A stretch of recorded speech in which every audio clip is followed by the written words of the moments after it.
kidding. Isn't that the truth? All the information. Yeah. No, isn't that the truth? Larry's been for a while. Yeah. Beautiful. Scheduled to have a barbecue with the May 7th. Oh, is that right? If I just sent out an email, we're moving it to your list. I'm going to get a shot. I don't, does it matter? Keep us two separated, how's that? Okay. Do you have a daughter about 25? My original calling is a ballerina is about to true.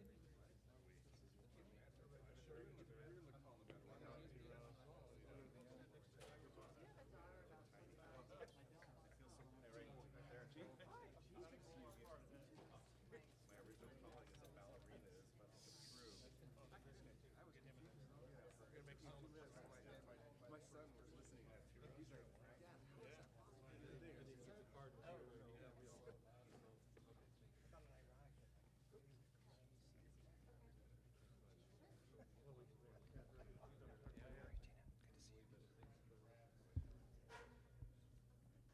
Good afternoon. My name is Jonathan Cox, Battalion Chief and Information Officer with CAL FIRE. Welcome to the CAR press conference. Just a few things. Firstly, for all cameras here, please include the sign language interpreters in all of your shots. Secondly, please silence any cell phones right now and take any conversations outside if possible. And thirdly, we will have a moment for question and answers after the formal speakers. With that, I'll turn it over to the Sheriff.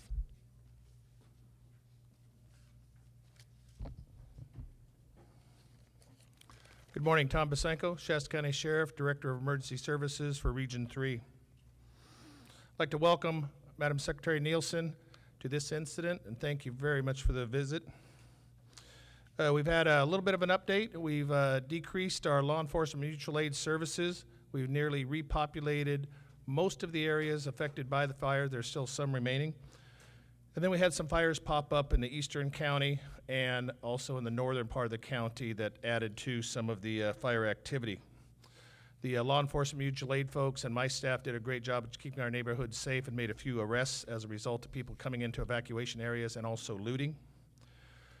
Early on, we've already started the recovery process, and we've been assisted by the Office of Emergency Services from the state and from FEMA.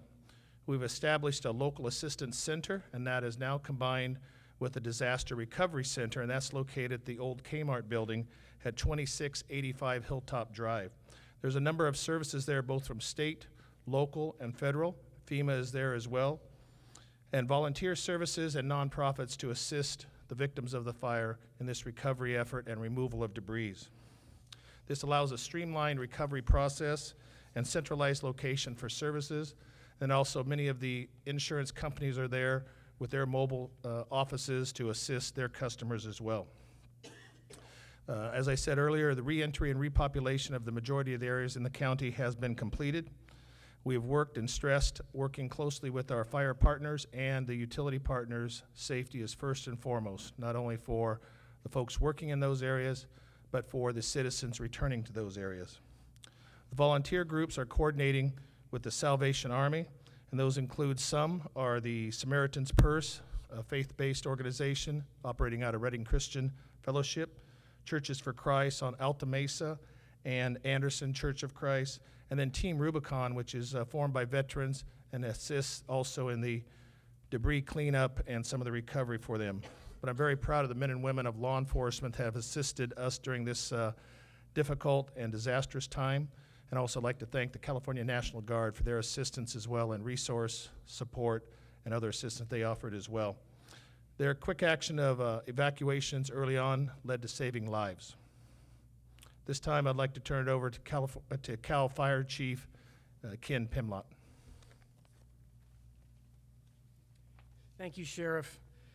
So it's been almost 3 weeks here in Shasta County with the CAR fire, and amazing progress has been made against some very challenging fire and weather conditions. This morning, the fire is 181,496 acres, but 51% contained. A lot of work has gone on to make that happen. But we continue to be in critical fire weather conditions throughout California. A red flag fire weather warning continues to be in place for much of Northern California through late Saturday night. This means continued very dry temperatures, very dry conditions, high temperatures, and high winds. We, as the sheriff said, had additional new fires start yesterday here in Shasta County, as well as around the rest of California.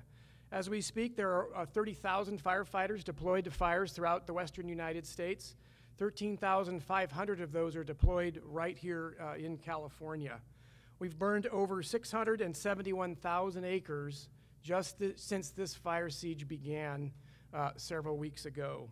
So we continue to move resources. We continue to prepare for the next events. We have resources from all over the country helping us here in California. We also have resources, firefighters from Australia and New Zealand. We are working very close with our partners at the California National Guard, but also federal military assets. There will be additional crews coming into California within the coming week. Vigilance, vigilance, vigilance is what we're saying. We are nearly the middle of fire season. We have a long way to go. We have critically dry conditions. Firefighters are out there every day working to protect everyone in the state. We need everyone in the state to have a heads up how critical conditions are, pay close attention, follow websites, follow social media, pay very critical, close attention to information that's flowing out, not only on existing incidents, but the potential for new existence with this kind of weather. So with that, I'd like to turn it over to the Director of the California Office of Emergency Services, Mark Ghilarducci. Thanks, Chief Pemlott. Well, you've heard it from both Sheriff Pasenko and Chief Pemlott. We are still in this very significant fight, and this continues to be an all-hands-on-deck, one team, one fight effort, local, state, federal, private, non-governmental, everyone coming together, not just here, but throughout the state. Concurrently, while the fire activity is still being dealt with, we are not waiting. We are aggressively working to begin the recovery process here on the Carr Fire in the city of Redding. By next Tuesday, we will have Department of Toxic Substance Control units, these are hazmat units, in Redding and beginning the process of removing household hazardous waste from the various properties. And following that effort, and we clean those properties up, our plan is by no later than the end of August, 1st of September, to actually have the debris clearance teams on the ground and begin the process of clearing each of these properties so that we can get the rebuilding going, get people's lives back up online. In that effort to do that, even from the beginning of the fire start, we have partnered very closely with our partners at FEMA and the Department of Homeland Security. They have been with us every step of the way, whether providing us special fire management assistance grants or direct federal assistance for equipment and resources, and ultimately, at the request of the governor, the president declaring a major disaster for the Carr Fire. That has been exceptional support and resources, and we're very appreciative of that. We'll continue to work together in a collaborative effort. The sheriff mentioned the local assistance center, which will continue to be open, and those programs will continue to expand throughout the region, and we'll continue to make sure that all of you get access to all of the eligible programs that could help you in your individual need. I'm particularly appreciative today, Secretary Nielsen, Department of Homeland Security, here on the ground, seeing the fire damage firsthand, meeting with the responders, and getting a good context as to the complexity of this event and the events that are facing California. So with that, it is really an honor and a privilege to introduce Department of Homeland Security Secretary Kirstjen Nielsen. Secretary. Well, good afternoon, and I want to thank everyone here. This is an important opportunity for the folks behind me to give you an update, and I'd like to spend a few minutes talking to the citizens on ways they can prepare. There are too many people to thank, but I do want to, of course, thank California Fire, California OES, the National Guard. Got some FEMA colleagues behind me. We've got local, state, federal officials. As you can see, as has been mentioned, this truly is one team, one fight. So we're all here together to support the communities, both as we continue to respond as well as we begin the recovery. So thank you for everyone joining here today. I did have the opportunity today to survey some of the damage caused by this devastating car wildfire. We saw in particular where the fire tornado went through. You know, this is unprecedented. This tornado was 2 miles long, half a mile wide. I understand it clocked in at about 143 miles per hour and about 2,700 degrees. This was a hot and fast-moving storm of fire. So it shows us that as we continue to see the effects of weather, the effects of climate and the environment, we need to continue to prepare for additional hazards. The scenes are truly heartbreaking. I'm not going to sugarcoat it. Homes reduced to piles of ash, fences replaced by caution tape, scorched vehicles in the driveways. It really looks like a scene, unfortunately, out of a devastating adventure movie. But for many families here in this area of California and other parts of California, this is a reality.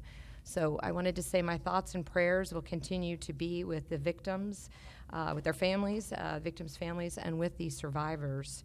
And certainly I want to thank, as always, and take the opportunity to make sure I do so, to thank all the first responders here, firefighters, police alike, and all those supporting the firefighting efforts from throughout the nation, and as was mentioned, from other nations as well. The past few weeks have been incredibly challenging, both personally and professionally, for some of the first responders.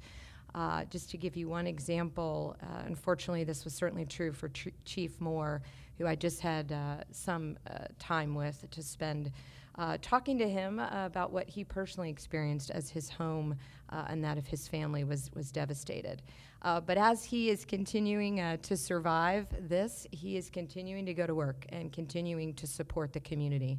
And I think that is what I'm always humbled by when I come to California, to see how neighbors continue to help neighbors. It was amazing to see piles of ash where a house used to stand, and within that, out of the ash, signs thanking first responders. The community clearly could not be more proud and more thankful of all the efforts at firefighting, response, and recovery. So I want to thank all of the folks here today. I want to thank the men and women of FEMA, our partners in California. And I wanted to just mention, I met with Governor Brown yesterday. Top of his agenda and mine are to find ways that we can better model this type of a hazard, and we can be even better prepared going forward. We really need to change all of our assistance programs so that we can get the assistance out ahead of the hazard and disaster to help communities be prepared and to mitigate. On Sunday, as was mentioned, President Trump approved a major disaster declaration for California, ordered federal assistance to supplement state, tribal, and local recovery efforts.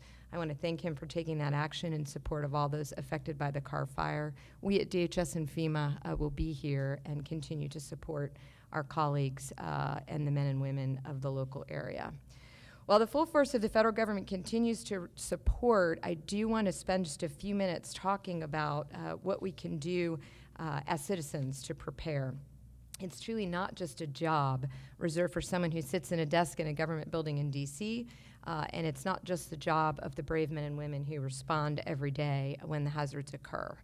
So in times of disaster, whether it's a storm that has been gaining strength for weeks or a wildfire that began overnight, emergency alerts are truly the most valuable resource.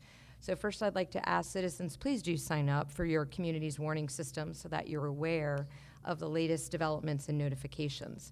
For wildfires, as you know, early evacuation is key to protecting yourself and your family. Listen to local authorities, follow their instructions about evacuations, but please don't wait until there's a mandatory evacuation. Start thinking ahead of time how you're going to get out of your neighborhood or town. What if the roads are blocked? What if trees are down? What if your car is out of gas? This is the type of question and answer that we can all do as citizens to make sure we're prepared. So think about if you'll be relocating for an extended period of time, where will you stay? Do you have family nearby? Would you be accessing a shelter? And if so, do you know where they are? But beyond evacuating, it's important to consider how you'll communicate with your loved ones. We always all assume that our phones will work. Sometimes they do. Sometimes there are so many of us trying to use the phone that there's congestion on the system. So please think ahead of time how you'll communicate with your family, how you'll find them, and where you'll meet. Create a plan. And this is the important part, practice. Once you have that plan, whether it's evacuation or how to communicate with your families, practice and make sure the muscle memory is there so that you all know what to do in the time of a disaster. Keep extra water. You hear a lot about this, but it's important. Water, non-perishable food items, and a battery-powered radio. These can be the difference between a life-saving act and a truly difficult disaster. Make sure you have fire extinguishers in your home and that each family knows where they are and how to use them. Expect them periodically. I know I myself from time to time have to replace them. That's what you do. They don't last forever. Make sure that they in fact are ready in case you need to use them.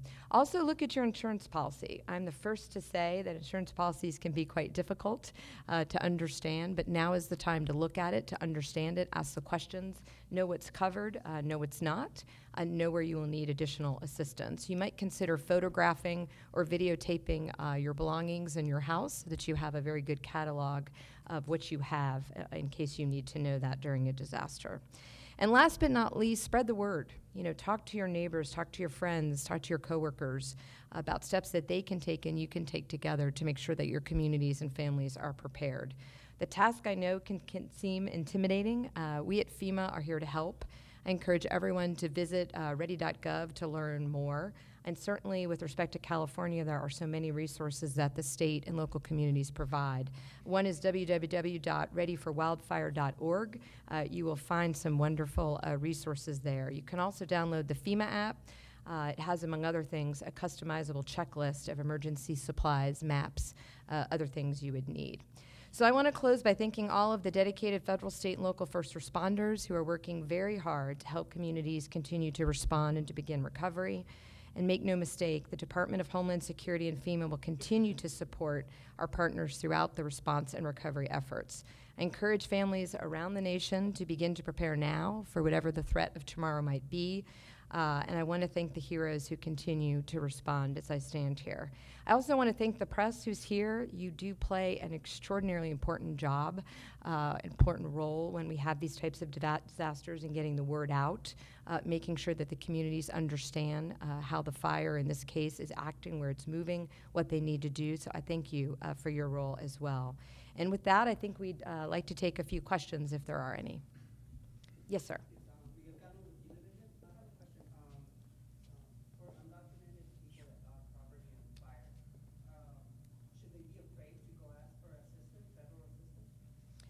No, they should not. We are here to help. We have various programs, and I believe there's even some instructions on the FEMA website for just that occasion. So this was a situation, unfortunately, we had last year as well, and we worked through it. We'll always work through it to make sure people get the assistance that they need.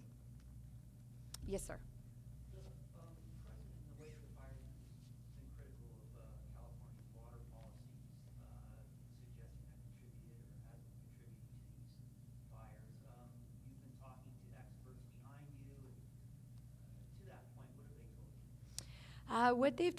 What we talked a lot about is how well mutual aid works.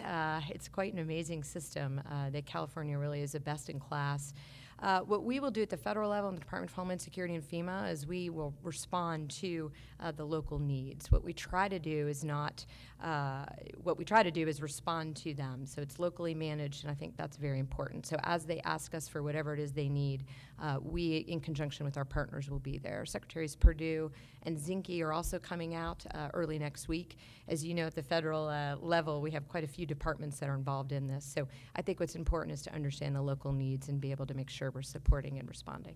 Yes, ma'am. Speaking of local needs, can you talk about getting the assistance before the disaster?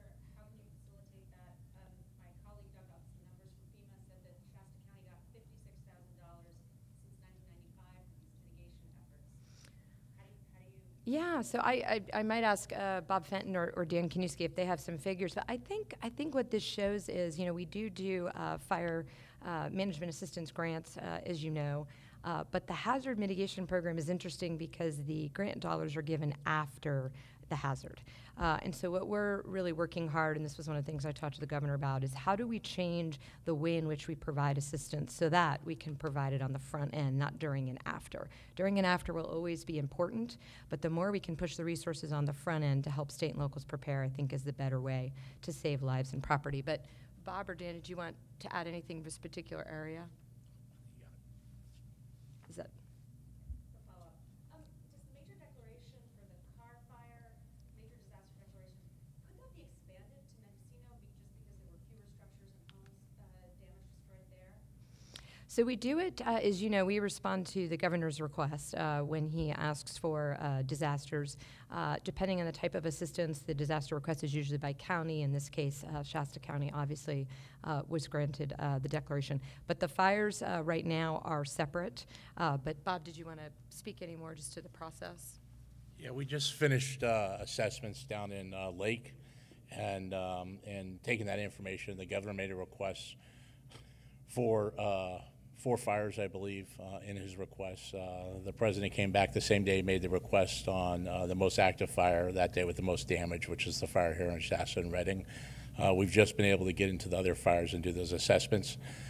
So we will provide that information for a determination here on that. So we're still waiting? Yeah, we're in the process of pushing the information. In some areas, we still can't get in and see the extent, and we kind of we have to not only see the damage extent, but also be able to talk to the individuals that understand insurance and those kind of things to see what the needs are. And actually, you know, that's just to add, it's something else we talked about earlier was the help of the National Guard, which I might not have mentioned earlier, California National Guard. Through drones and other technology, we will be able to much more quickly assess damage, which I think will be very important to make sure that that assistance flows. Yes, sir. What's the scope of material and economic assistance that FEMA will provide for the coming housing crisis, in particular for the many uninsured? Yeah, so our assistance comes in 3 forms. First, individual assistance for those who have been impacted, you know, homes destroyed, primarily primary homeowners and renters uninsured. And we will provide assistance to them in the form of grants or rental assistance to help with repairs or potential parts of contribute to the cost for replacement of their home. In some cases, we may provide temporary housing in the form of travel trailers, mobile homes, depending on the rental stock available in the area. We're working with the state and local government to determine the best housing plan. Plus, we'll contribute 75% of the costs for all the debris removal, all the firefighting costs, and restoration of publicly owned infrastructure. 20% of all the costs that I just spoke to will be put aside for mitigation to help prevent damages like this in the future, to build back stronger, to make things more resilient. It may be you know, increasing green space in areas that have urban interface, those kind of things. Yes. How soon can people expect to see housing assistance? Because there's a lot of people here who don't really have it. Okay, good. So right now, we are, as people register, and I should say, if you need to register, 2 ways to register: 1-800-621-FEMA. That's 1-800-621-3362. You could also go to disasterassistance.gov. I recommend you register first and then go visit the Disaster Recovery Center at the Kmart on Hilltop Drive at the address the sheriff gave. As quick as you register, we will send inspectors out to the field. Most areas are accessible, and our inspectors can do inspections fairly quickly. Once we do the inspection, we turn around and provide assistance in the form of rental assistance if there's rental space available. If there's not sufficient rental space, then we will look at bringing in mobile homes or travel trailers to the area if they can be put on someone's property or we have to find a place to put them. That can happen fairly quickly as we have a number of units left over from last year's fires that are being made available to move up in this area.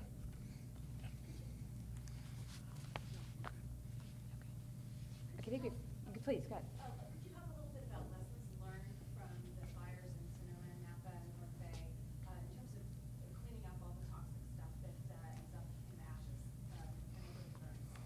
I imagine there's some things you might do differently. Well, you know, the events in Sonoma and Napa really were the ultimate in catastrophic loss. I mean, the amount of debris we saw in that incident, we didn't see since probably the 1906 earthquake. So the scale and scope required some very significant actions. We went and sought assistance from the federal government and brought in the U.S. Army Corps of Engineers to accelerate that process and try to meet the metrics that we had put in place for rapid cleanup.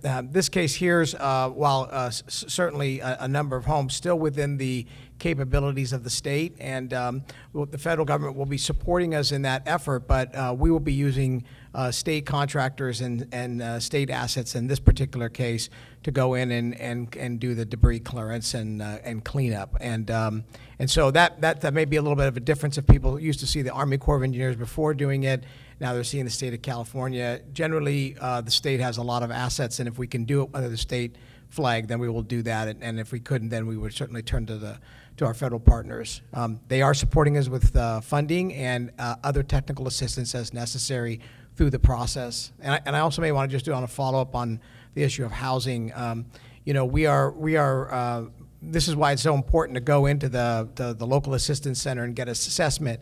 You know, we've been working closely. There's really either people who have had loss either have been in shelters or have been into a hotel or motel or with friends.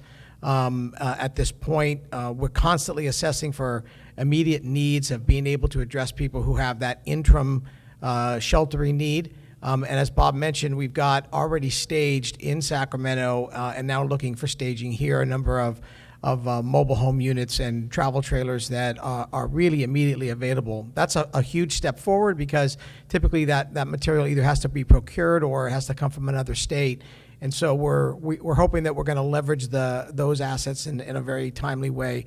Once we get a good assessment of what people's needs are and what they're interested in doing, that housing program will go into effect. Well, you know, we learned a lot. I mean, I think that on the debris side, you know, we really learned about the fact that the speed at which we could get the toxic materials cleared up and get started on the debris operation, and the importance of making sure that the community is informed and knowledgeable about how that process works is really a key lesson from last year. You know, because it is a little bit of a daunting visual to have all this equipment show up on your property and understand what they're going to take and not going to take, and also making sure that the public knows that we will give them time and even assistance as necessary to sift through their materials prior to any debris clearance being taken out. We want to make sure that any heirlooms or personal items or things that survive the fire, we can get those for each individual before anything gets taken off. Well, you know, typically on the travel trailers program, you know, they're not necessarily staged, but the way the program works is we're working with FEMA, we can go up and down the state and procure right off the lot travel trailers. So in essence, those trailers exist throughout the state. The larger mobile home units are staged in, I think, Texas and a few other states where FEMA has those. Bob can probably speak to that. And then we would need to bring those in. It just so happens we had some extra here from last year's fires, and it just gives us a step forward on those. We have time for one more question. So one more question. Sure, Bob, can I ask, what are the programs that undocumented people can use to recover their houses if they lost anything? Yeah. So undocumented individuals should just apply to the FEMA registration number I gave you. You could go visit the Disaster Recovery Center, and we'll walk you through not only the programs that FEMA has available, but other programs that you have available. And it's going to depend on your specific case, so it's best to go ahead and apply and then work one-on-one with one of our case managers. There'll be more programs than FEMA that they'll be able to access, though. And again, they shouldn't be concerned if they took their names and all their information. Yeah, and let me be clear. We have specially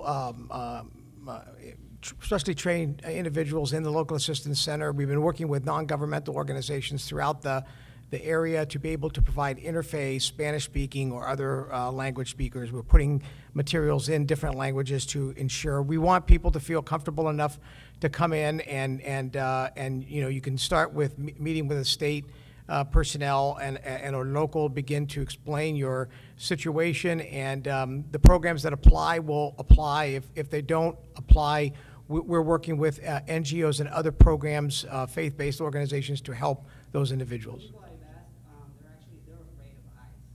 Yeah. Do you want to speak to that? Yeah, I think we're good. Yeah, I don't think look, ICE is not in the shelters, and we want to make sure that people understand that that is not a place that we're going to be getting information out and and we're not going to be sharing that with those authorities. So, you know, the key thing is to come to the shelter and work with us on that. Can you speak to when these travel trailers are gonna show up and like where they're gonna be, mobile homes? As we work with individuals through the case management, we will bring them. It's going to depend on whether their existing lot has water, power, and sewer that's available to hook up, whether it will fit on there, why they reconstruct. So there's a lot of factors in that. The key is that we have a little less than 100 mobile homes here, and as you heard Mark say, that we could purchase travel trailers right off the lot, which is pretty quick. So what we need to do is, it starts with people registering. Register right now. It allows us to send an inspector out to understand your situation. We're going to try to get you into rental assistance first, and try to get you some help to get into some type of rental property. If that's not available, then we'll look at other options such as mobile homes or travel trailers. And real quick, you said 75% of the funding FEMA will provide for the debris. Minimum 75%. Where's the other 25% gonna come? It's a combination between state and local. The state of California matches with local government the 25%. I think you do it on a 75, 25% level. Yep. Okay, Thank you. Appreciate it. Thank you. We do have quite a few information officers in the room for all of the detailed questions that I know you may still have. Just for some final closing comments, we do have Congressman LaMalfa. Thank you. As a federal representative for this area, I'm very, very grateful for the immediate attention by Secretary Nielsen being with us here today in order to help through this crisis. In the coming weeks, as the fire is extinguished more and more, indeed we'll have that coming to the surface, what people are going to need in order to be restored to what will hopefully be a normal life, whether it's returning to where they were burned out or a new location, new opportunities. We know FEMA is going to be there, and we're establishing those ties now so that when we get those questions at my office and our FEMA or our other locals, we'll be able to all work together to get people quickly as possible back into their permanent homes, but with that temporary assistance they need. So I am indeed very grateful for as soon as our governor makes a declaration, the administration has come through with the emergency declarations. And so Secretary Nielsen being here today shows that dedication. And then this coming Monday, to the gentleman's question about water and forest management, yes, they are tied together with unmanaged forests use much more water that does not get to our waterways. But that's going to be when Secretary Perdue and Zinke are here. We'll be talking about that and what we're doing in the future. So with that, I'm very grateful again to those secretaries coming this week and the attention that's being paid to rural California and these issues and these challenges that we have that the administration is showing. So I'm very proud of how this community's come together, right down to people helping feed each other and clothe each other. It really shows what a tight-knit place we have, and a special place here in Northern California. So thank you. Thank you. That concludes the press conference. Thank you for your time.